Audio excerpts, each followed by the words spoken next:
record a movie in Camtasia, it's actually really easy to do. You can select new project, you can select new recording, and it goes right to the record screen. But let's just select new project just so you can see what it looks like to come into the screen and do it. So what I'm going to do is I'm writing Camtasia right now.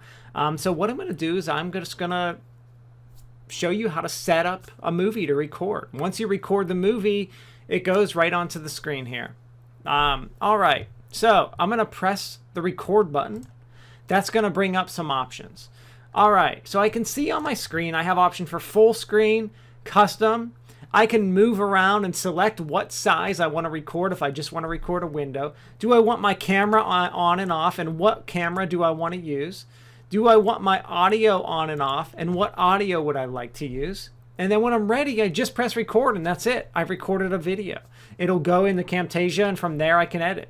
Okay, so all I'm going to do to create a video is I'm going to select the record screen.